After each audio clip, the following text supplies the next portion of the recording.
You're listening to the Hour of the Time. I'm your host, William Cooper.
The fable of Isis and Osiris, as it has descended to us in the account given by Plutarch, has not been greatly amplified by any modern research.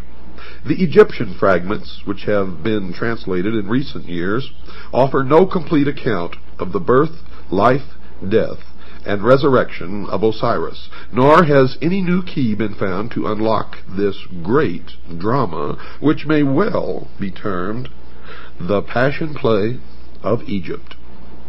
It is not our intention to perpetuate Plutarch's account merely for its outward appearance, but rather from the same motive that inspired Synesius, Platonic philosopher and Christian bishop, to compile his account of the same fabulous history. Synesius, in his treatise on Providence, and you hear that word a lot in the secret societies, and especially in Freemasonry, thus introduces the Osirian myth. Quote, "This fable is Egyptian. The Egyptians transcend in wisdom. Perhaps, therefore, this also being a fable obscurely signifies something more than a fable, because it is Egyptian. If, however, it is not a fable, but a sacred discourse, it will deserve in a still greater degree to be told and committed to writing." Unquote.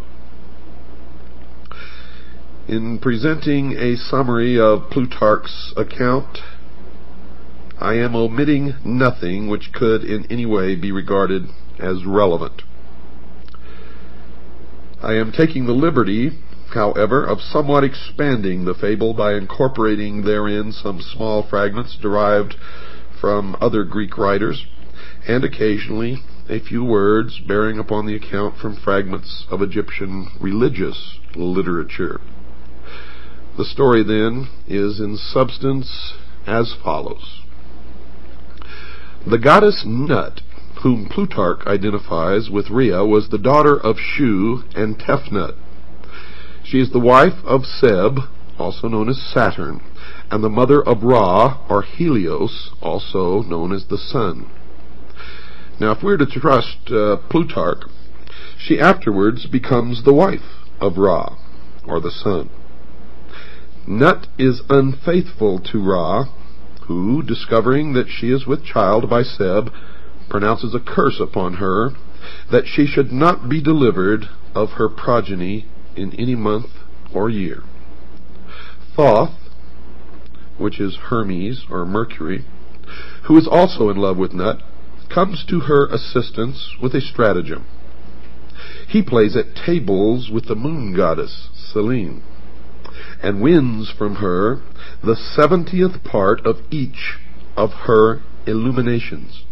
And joining these parts together, he forms of them 5 days, which he adds to the calendar. Previous to that time, the Egyptian year consisted of 360 days, the exact number of degrees in a circle. Now, these 5 days being not part of any month or year, Ra was outwitted.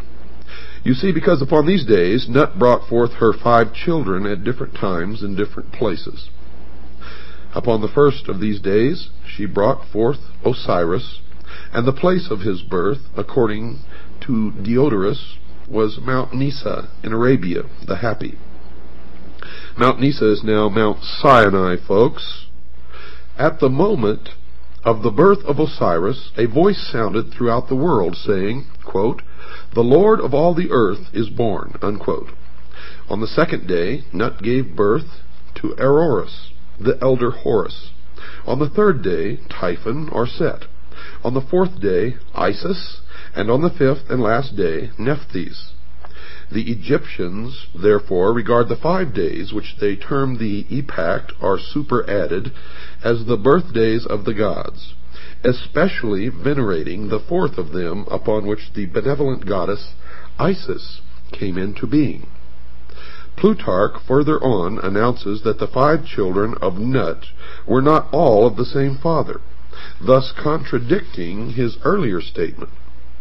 For he says that Osiris and the elder Horus were the children of Ra, that Isis was the daughter of Thoth, and only Typhon and Nephthys were actually the offspring of Seb.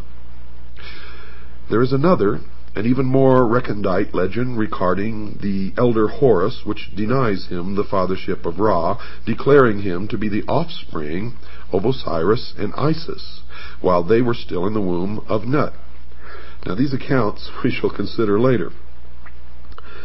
Osiris was given to Pamlis to be educated, and having come to the years of majority, became the king of Egypt.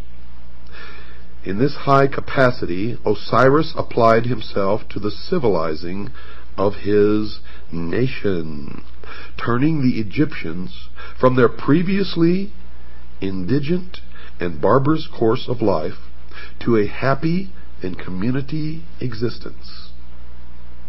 He taught them agriculture, compiled for them a body of laws for the regulation of conduct, instructed them in the reverencing and worship of the gods, thus establishing Egypt in all the essential